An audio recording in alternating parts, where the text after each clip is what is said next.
저는 북한군 최전방에서 제 눈으로 그것을 봤습니다. 그 순간 체제에 대한 믿음이 산산조각 났습니다. 조국을 지키던 한 21살 병사가 목숨을 걸고 남한에 와서 밝히는 충격 증언. 하루 배급 150g의 굶주림보다 하루 18시간의 혹독한 훈련보다 더 끔찍했던 그것. 과연 그가 목격한 북한군의 실상은 무엇이었을까요? 여러분의 구독과 좋아요 하나하나가 숨겨진 북한의 진실을 세상에 알리는 힘이 됩니다. 그리고 지금 어느 지역에서 듣고 계신지 댓글을 달아주세요. 한 분 한 분 반갑게 인사드리겠습니다. 그 모든 것은 2015년 가을, 제가 21살 때 시작되었습니다. 저는 함경북도 온성군이라는 두만강 건너가 중국인 국경 마을에서 태어났습니다. 우리 아버지는 협동농장 작업반장이셨고 어머니는 농사일을 하셨죠. 어린 시절엔 강가에서 물고기 잡으며 놀던 기억이 납니다. 할아버지께서는 6.25 때 인민군으로 싸우셨던 이야기를 자주 들려주셨고요. 고등중학교를 졸업하자마자 저는 군대에 입대했습니다. 북에서는 남자라면 누구나 10년씩 군복무를 해야 하거든요. 저는 체격이 건장하다는 이유로 최전방, 그러니까 남조선과 마주 보는 DMZ 부대에 배치되었습니다. 아버지는 제 손을 꼭 잡으시며 말씀하셨죠. 나라 위에 충성하고 건강하게 돌아오너라. 어머니는 눈물을 훔치시며 옥수수 인절미를 싸주셨습니다. 처음 1년은 그래도 견딜만 했습니다. 배급이 제때 나오진 않았지만 그래도 하루 두 끼는 먹을 수 있었으니까요. 강냉이, 그러니까 옥수수밥에 된장국, 가끔 명절엔 돼지고기도 나왔습니다. 저는 통신병이었기에 무거운 배낭을 메고 산을 오르내리는 훈련을 받았죠. 힘들었지만 수령님을 위해, 조국을 위해 라고 믿으며 참았습니다. 그런데 2015년 가을부터 모든 게 달라졌습니다. 김정은 동지께서 우리 부대를 방문하신다는 소식이 들려왔거든요. 그때부터 지옥이 시작되었습니다. 훈련은 하루 18시간으로 늘어났고 잠은 서너 시간밖에 못 잤습니다. 배급은 오히려 줄었어요. 하루 옥수수 150g. 여러분, 150g이 얼마나 적은지 아십니까? 손바닥만 한 주먹밥 하나 정도입니다. 동무들, 수령님을 뵙는 영광을 위해 참아야 한다. 중대장 동무는 매일 이렇게 외쳤습니다. 하지만 배는 고팠고 몸은 점점 말라갔습니다. 훈련 도중 쓰러지는 병사들이 하나둘 나오기 시작했어요. 그래도 군의관은 정신력이 약해서 그렇다 하며 치료를 해주지 않았습니다. 그때 제 옆에는 민수라는 친구가 있었습니다. 민수는 평양 출신인데 아버지가 숙청당하는 바람에 전방으로 쫓겨온 친구였죠. 우리는 금방 친해졌습니다. 춥고 배고픈 밤, 서로 고향 이야기를 나누며 버텼거든요. 철수야, 우리 살아서 고향 가면 내가 평양냉면 한번 사줄게. 민수는 그렇게 말하곤 했습니다. 그때만 해도 우리는 복무를 마치고 무사히 돌아갈 수 있을 거라 믿었습니다. 하지만 그건 착각이었습니다. 그렇게 두 달이 흘렀습니다. 2015년 11월이었죠. 날씨는 점점 추워졌고 우리 몸은 점점 더 말라갔습니다. 민수는 특히 심했어요. 키가 170cm인데 몸무게가 45kg밖에 안 됐습니다. 뼈만 앙상하게 남은 몸으로 무거운 군장을 메고 산을 오르내렸죠. 어느 날 새벽 5시, 혹한기 훈련이 시작되었습니다. 영하 20도가 넘는 추위 속에서 완전 군장을 메고 20km를 뛰어야 했습니다. 중대장 동무는 수령님께서 보시는 날에는 완벽해야 한다며 채찍질을 했어요. 빨리 뛰어, 이 게으른 놈들아. 훈련이 시작된 지 1시간쯤 지났을 때였습니다. 민수가 갑자기 비틀거리더니 쓰러졌어요. 얼굴이 새하얗게 질린 채로요. 저는 황급히 달려갔습니다. 민수야, 민수야, 정신 차려. 하지만 민수는 대답이 없었습니다.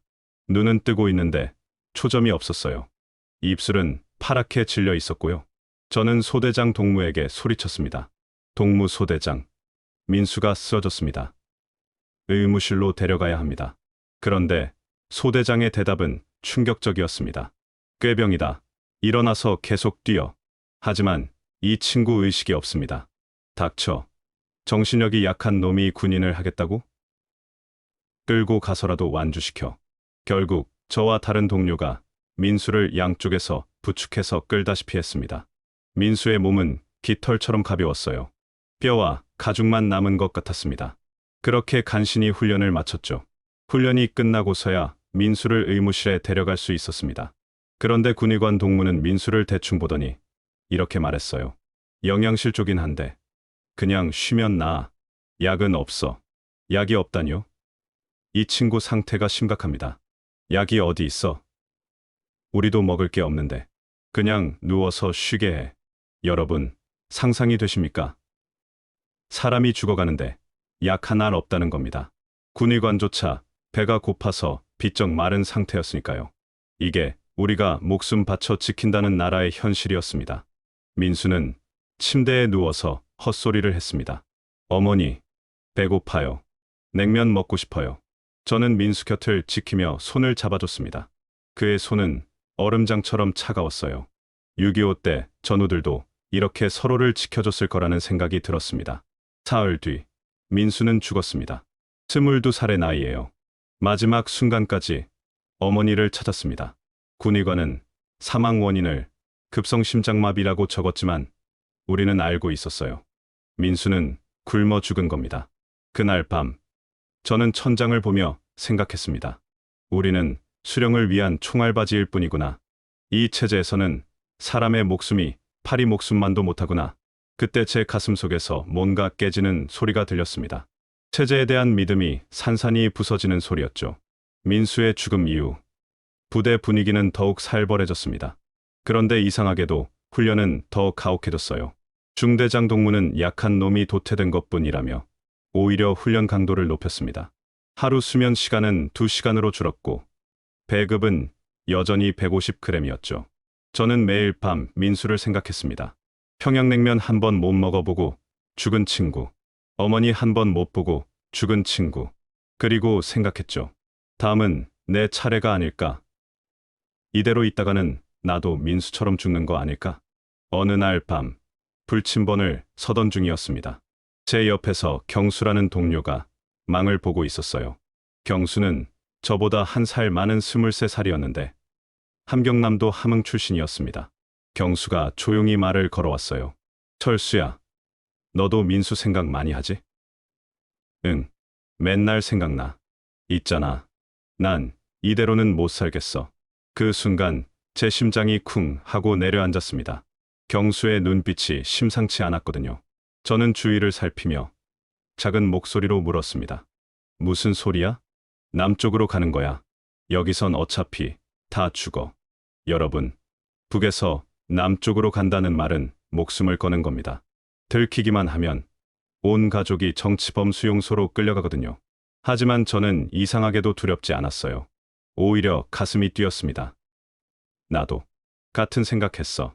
그날 이후 저희는 조심스럽게 뜻을 같이 하는 사람을 찾았습니다. 그리고 영철이를 만났죠. 영철이는 강원도 출신으로 집안이 워낙 가난해서 군대에서도 제일 힘든 최전방에 온 경우였습니다. 영철이도 민수의 죽음을 보고 충격을 받았더군요. 형님들, 저도 데려가 주십시오. 저도 이대로는 못 살겠습니다. 이렇게 해서 우리 셋은 은밀한 동지가 되었습니다. 밤마다 불침번을 서면서 조금씩 계획을 세웠어요. 하지만 쉽지 않았습니다. 우리는 DMZ 최전방에 있었거든요. 북쪽으로 가자니 북한 땅이고 남쪽으로 가자니 지뢰밭과 철조망이 있었습니다. 그러던 어느 날 또 다른 병사가 쓰러졌습니다. 성호라는 20살 병사였어요. 민수처럼 영양실조였죠. 이번에도 군의관은 쉬면 낫는다며 방치했습니다. 다행히 성호는 살았지만 그 모습을 보며 우리는 확신했습니다. 이대로 있다간 우리도 끝이야. 고향, 부모님께 죽었단 소식 갈 바엔 차라리 남쪽으로 가자. 죽더라도 시도는 해보자. 우리는 손을 맞잡았습니다. 세 사람의 손은 모두 뼈만 앙상했지만 그 악수는 그 어느 때보다 굳건했어요. 이건 생사를 건 동지의 약속이었습니다. 6.25 때 우리 할아버지들도 이렇게 전우들과 손을 잡았겠지요. 경수가 말했습니다. 우리 셋 꼭 살아서 자유를 보자. 그리고 평양냉면도 실컷 먹고 부모님 얼굴도 다시 보자. 그날 밤, 우리는 처음으로 희망이라는 걸 느꼈습니다. 비록 그 희망이 죽음과 맞닿아 있었지만요. 하지만 여기서 굶어 죽는 것보다는 탈출하다 죽는 게 나았습니다. 최소한 인간답게 살아보려다 죽는 거니까요. 이제 우리에게 남은 건 치밀한 계획뿐이었습니다. 결심을 한 뒤부터 우리는 매일매일을 준비에 바쳤습니다. 탈출은 한 번의 기회밖에 없었거든요. 실패하면 총살이었습니다. 그래서 완벽해야 했어요.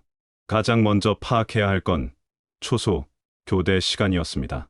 우리 부대에서 남쪽 철조망까지 가려면 5개의 초소를 지나야 했거든요. 각 초소마다 보초가 서 있고 교대 시간이 조금씩 달랐습니다. 우리는 석 달 동안 매일 밤 관찰했어요. 첫 번째 초소는 자정에 교대, 두 번째는 새벽 1시. 경수는 머리가 좋아서 시간표를 완벽하게 외웠습니다. 저는 지형을 파악하는 일을 맡았어요. 어느 길로 가야 초소에 덜 보이는지, 어디에 나무가 있어서 숨을 수 있는지. 통신병이었던 제가 부대 전체 지도를 본 적이 있었거든요. 가장 큰 문제는 지뢰밭이었습니다. DMZ 안쪽에는 지뢰가 촘촘히 박혀 있었어요. 한 발만 잘못 디디면 그대로 끝이었죠. 영철이가 조심스럽게 선임병들에게 물어봤습니다. 동무 선임, 지뢰밭이 정확히 어디부터입니까? 왜? 너 혹시 도망갈 생각이냐? 아닙니다. 그냥 궁금해서요.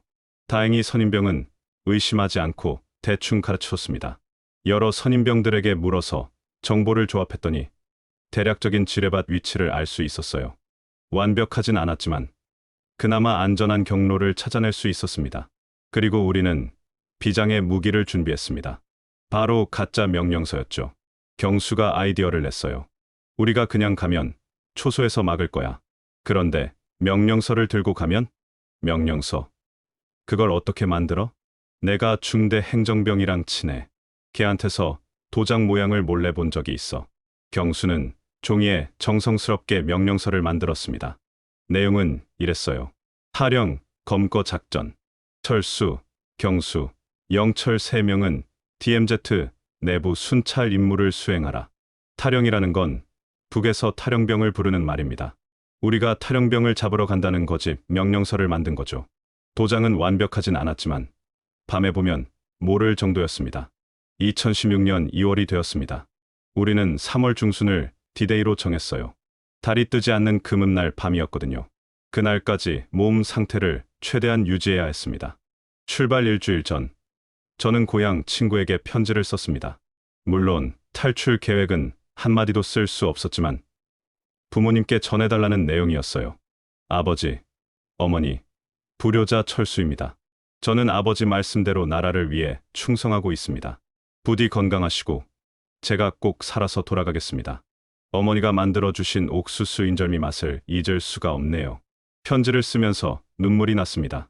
이게 마지막이 될 수도 있다는 생각에요. 만약 제가 죽으면 부모님은 아들이 탈영으로 총살당했다는 소식을 들으실 겁니다. 그 슬픔을 생각하니 가슴이 찢어지는 것 같았어요. 하지만 저는 편지를 접었습니다. 그리고 다짐했죠. 꼭 살아남아서 부모님을 다시 뵙겠다고. 남쪽으로 가서 자유를 찾겠다고. 그리고 언젠가 통일이 되면 떳떳하게 고향으로 돌아가겠다고요. 드디어 디데이가 다가오고 있었습니다. 2016년 3월 20일 일요일 새벽 2시. 달도 없는 캄캄한 밤이었습니다. 우리 셋은 서로 눈빛을 교환했어요. 이제 시작이었습니다. 준비됐나? 경수가 작은 목소리로 물었습니다. 저와 영철이는 고개를 끄덕였죠. 우리는 완전군장을 메고 막사를 나섰습니다. 가짜 명령서는 경수의 주머니 안에 있었어요. 손이 떨렸지만 최대한 평정을 유지했습니다. 첫 번째 초소에 도착했습니다. 보초가 총을 겨누며 물었어요. 누구냐? 타령, 검거 작전 수행 중입니다. 명령서 확인하십시오. 경수가 침착하게 명령서를 내밀었습니다. 보초는 손전등으로 명령서를 비췄어요. 저는 가슴이 터질 것 같았습니다. 만약 들키면 바로 총살이었거든요. 하지만 보초는 고개를 끄덕였습니다. 통과. 첫 관문을 넘었습니다. 하지만 앞으로 4개가 더 남아 있었어요. 우리는 어둠 속을 조심스럽게 걸었습니다. 나뭇가지 부러지는 소리조차 크게 들렸죠. 두 번째 초소, 세 번째 초소도 무사히 통과했습니다. 같은 방법이었어요. 명령서를 보여주면 보초들은 의심 없이 통과시켜줬습니다. 밤중에 명령서를 자세히 볼 수도 없었고 설마 병사들이 탈출할 거라곤 생각하지 않았던 거죠. 네 번째 초소를 지날 때였습니다. 영철이가 돌부리에 걸려 비틀거렸어요. 철커덕 소리가 났습니다. 보초가 날카롭게 소리쳤죠. 뭐 하는 거냐? 죄송합니다. 어두워서 돌에 걸렸습니다. 영철이가 황급히 대답했습니다. 보초는 의심스러운 눈으로 우리를 쳐다봤어요. 저는 식은땀이 흘렀습니다. 이때 경수가 침착하게 말했어요. 탈영놈들이 이 근처에 있다는 정보입니다. 우리도 긴장하고 있습니다. 그래? 조심해서 가라. 다행히 넘어갔습니다. 하지만 우리는 더 조심해야 했어요. 이제 마지막 다섯 번째 초소만 남았거든요. 다섯 번째 초소의 보초는 나이가 많은 선임병이었습니다. 우리가 명령서를 보여주자 그는 유심히 살펴봤어요. 너무 오래 보는 바람에 저는 다리가 후들거렸습니다. 이 명령서, 도장이 좀 이상한데? 경수의 얼굴이 새하얘졌습니다. 하지만 그는 대담하게 말했어요. 중대장 동무께서 급히 찍으셔서 그렇습니다. 지금 탈영놈들이 도주 중이라 시간이 없습니다. 보초는 한참을 우리를 쳐다봤습니다. 그 순간이 영원처럼 느껴졌어요. 여러분도 아시지 않습니까? 생사가 갈리는 순간이 얼마나 길게 느껴지는지. 6.25 때 우리 할아버지들도 이런 순간들을 수도 없이 겪으셨을 겁니다. 통과. 빨리 가봐. 감사합니다. 우리는 마지막 초소를 지났습니다. 그 순간 뒤에서 보초가 다시 불렀어요. 잠깐. 심장이 멎는 줄 알았습니다. 우리는 얼어붙었죠. 보초가 말했습니다. 조심해. DMZ 안은 위험해. 예, 감사합니다. 우리는 다시 걷기 시작했습니다. 그리고 마침내 DMZ 안쪽으로 들어섰어요. 이제 정말로 돌아갈 수 없었습니다.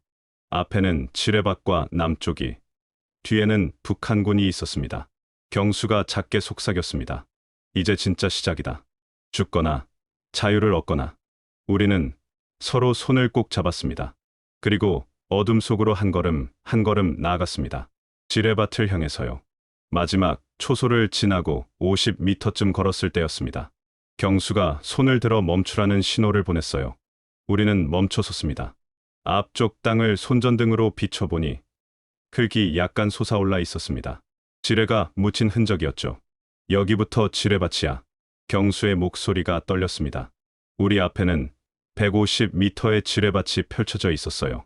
선임병들 말로는 한 발만 잘못 디디면 다리가 날아간다고 했습니다. 운이 나쁘면 목숨도 잃고요. 이제 엎드려서 기어가야 해. 천천히, 아주 천천히. 우리는 바닥에 엎드렸습니다. 그리고 한 뼘씩 기어가기 시작했어요. 손으로 땅을 조심스럽게 더듬으며 이상한 곳이 있는지 확인했습니다. 숨소리조차 크게 내면 안 될 것 같았어요. 10m를 가는데 30분이 걸렸습니다. 땅은 차갑고 축축했어요. 3월이라 눈이 녹은 물이 땅에 스며 있었거든요. 군복은 금방 흠뻑 젖었고 손은 얼어붙는 것 같았습니다. 조심해, 왼쪽. 제가 작게 소리쳤습니다. 영철이가 가던 방향의 지뢰로 보이는 흔적이 있었거든요. 영철이는 황급히 방향을 틀었어요. 우리는 뱀처럼 구불구불 기어갔습니다. 일직선으로 가면 지뢰를 밟을 확률이 높았으니까요. 1시간쯤 지났을 때 경수가 갑자기 멈췄습니다. 그의 오른손 바로 앞에 무언가가 있었어요. 달빛에 비친 그것은 녹슨 철제 물체였습니다. 지뢰였어요. 경수는 숨도 제대로 못 쉬었습니다. 손이 지뢰 5cm 앞까지 갔던 거예요. 만약 조금만 더 갔다면 우리 셋 모두 죽었을 겁니다. 경수는 천천히, 아주 천천히 손을 빼내며 방향을 바꿨습니다. 저는 그 순간 하늘에 계신 할아버지께 기도했습니다. 할아버지, 저를 살려주십시오. 저 살아서 자유를 보게 해주십시오. 그리고 부모님께 다시 가게 해주십시오. 할아버지는 6.25 때 전쟁을 겪으셨으니 저희의 이 절박함을 아실 거라 믿었습니다. 저는 목숨을 걸고 자유를 찾고 있었어요. 이게 잘못된 일일까요? 아니었습니다. 사람답게 살고 싶은 게 죄는 아니니까요. 2시간이 지났습니다. 우리는 이제 절반쯤 왔어요. 하지만 몸은 한계에 다다랐습니다. 손은 피가 나고 무릎은 까졌고 온몸이 얼어붙었습니다. 영철이가 작게 신음했어요. 형님, 저 못 가겠어요. 영철아, 조금만 더 가면 자유야. 우리 꼭 살아서 평양냉면 먹자. 경수가 영철이를 다독였습니다. 우리는 서로를 믿었어요. 동지애라는 게 이런 거구나 싶었습니다. 우리 할아버지들도 전쟁터에서 이렇게 서로 의지하며 살아남으셨겠죠. 3시간째, 드디어 지뢰밭 끝이 보였습니다. 앞쪽에 남한군, 철조망이 어렴풋이 보였어요. 우리는 마지막 힘을 짜내서 기어갔습니다. 한 뼘, 한 뼘, 또 한 뼘. 마침내 지뢰밭을 빠져나왔습니다. 우리는 그 자리에 주저앉았어요. 온몸이 떨렸습니다. 공포 때문인지, 추위 때문인지, 아니면 안도감 때문인지 알 수 없었습니다. 경수가 울먹이며 말했어요. 우리 해냈어. 정말 해냈어. 하지만 아직 끝이 아니었습니다. 우리 앞에는 마지막 관문이 남아 있었습니다. 바로 남한군 철조망이었죠. 지뢰밭을 빠져나온 우리는 잠시 숨을 고르며 앞을 바라봤습니다. 5미터 앞에 남한군 철조망이 보였어요. 그 너머가 바로 자유였습니다.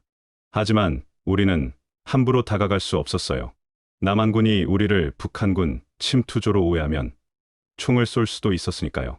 어떻게 하지? 영철이가 떨리는 목소리로 물었습니다. 경수가 대답했어요. 손을 들고 천천히 가는 수밖에. 그리고 크게 외쳐야 해. 우리가 귀순하러 왔다고. 우리는 일어섰습니다. 온몸이 진흙투성이었고 손과 무릎에서는 피가 흘렀어요. 하지만 그런 건 중요하지 않았습니다. 우리는 2손을 높이 들었어요. 그리고 철조망을 향해 천천히 걸어갔습니다. 10미터, 5미터, 3미터. 철조망이 가까워질수록 심장이 더 빨리 뛰었습니다. 그때였어요. 철조망 너머에서 손전등 불빛이 우리를 비췄습니다. 멈춰, 누구냐? 남한군의 목소리였습니다. 우리는 그 자리에 멈춰 섰어요. 경수가 있는 힘을 다해 외쳤습니다. 우리는 북한군입니다. 귀순하러 왔습니다. 쏘지 마십시오. 손을 들고 천천히 앞으로 나와.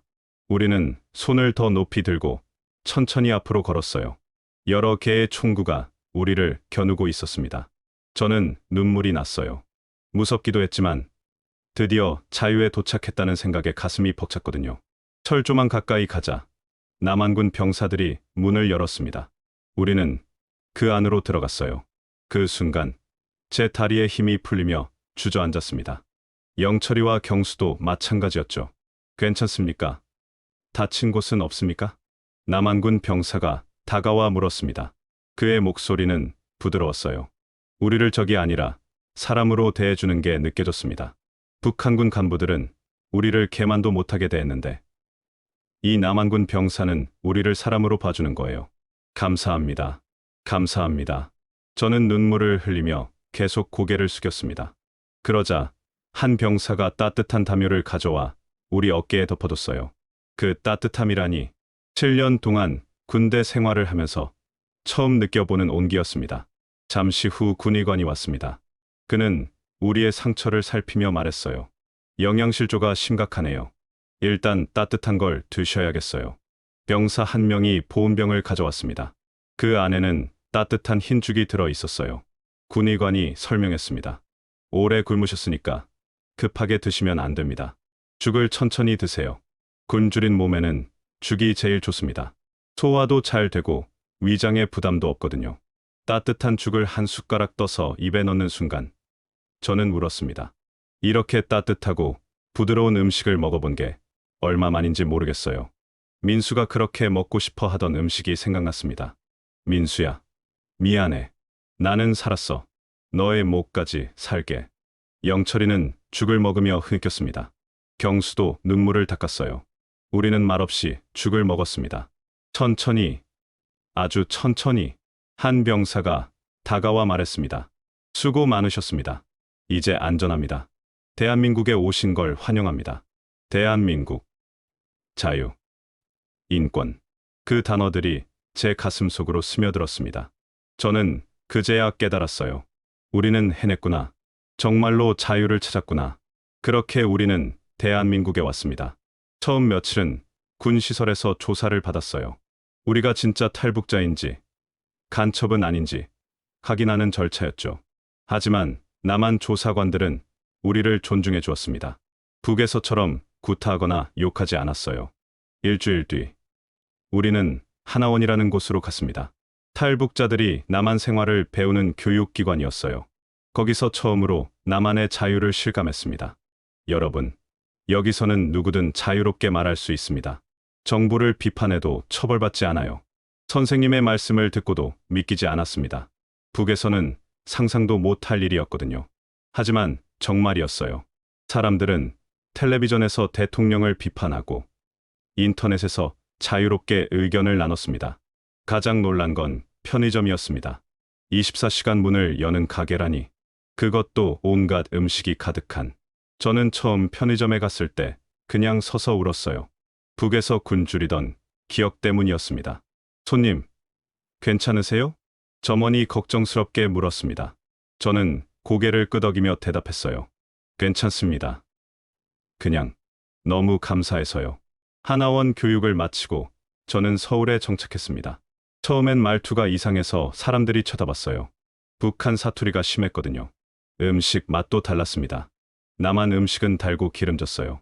하지만 적응하려고 노력했습니다. 정부에서 주는 정착금으로 작은 원룸을 얻었어요. 제 인생에서 처음으로 가진 내 집이었습니다. 그날 밤, 저는 창문을 열고 서울 야경을 바라봤어요. 수많은 불빛들이 반짝이고 있었습니다. 자유의 빛이었죠. 저는 검정고시를 준비했습니다. 그리고 대학에 입학했어요. 외교학을 전공했습니다. 민수를 비롯한 북한 동포들의 이야기를 세상에 알리고 싶었거든요. 공부는 힘들었지만 포기하지 않았습니다. 지금 저는 통일부 산하 기관에서 일하고 있습니다. 북한 인권 문제를 다루는 일이에요. 국제회의에 나가서 북한군의 실상을 증언합니다. 민수가 어떻게 죽었는지, 병사들이 얼마나 굶주렸는지 알립니다. 가끔 밤에 꿈을 꿉니다. 민수가 나타나서 웃으며 말해요. 철수야, 잘 살고 있구나. 고맙다. 잠에서 깨면 눈물이 나 있습니다. 미안하고 고마운 마음이 뒤섞여서요. 민수야, 내가 내 목까지 살게. 그리고 북에 남은 동료들을 꼭 구할게. 여러분, 저는 매일 아침 눈을 뜨면 감사합니다. 이 자유가 당연한 게 아니니까요. 마음대로 말하고, 먹고, 자는 것. 그게 얼마나 귀한 권리인지 이제는 압니다. 하지만 동시에 가슴이 아픕니다. 북에 계신 제 부모님, 남동생을 생각하면요. 제가 탈출한 뒤 어떤 고초를 겪으셨을까 생각하면 밤잠을 이루지 못합니다. 누나도 보고 싶습니다. 6.25 이후 70년이 넘었습니다. 이제는 하나가 되어야 하지 않을까요? 저 같은 젊은이들이 목숨 걸고 넘어와야 하는 게 정상입니까? 2천만 북한 주민들도 자유를 누릴 권리가 있습니다. 저는 꿈꿉니다. 통일이 되어 고향 온성군 두만강에 다시 가는 날을요. 부모님을 만나 눈물로 사죄하는 날을요. 그리고 민수의 무덤을 찾아가 평양냉면을 올리는 날을요. 그날이 올 때까지 저는 여기서 최선을 다해 살겠습니다. 자유의 소중함을 전하고 통일의 길을 닦겠습니다. 민수야, 경수야, 영철아, 그리고 북에 계신 모든 분들, 꼭 다시 만나요.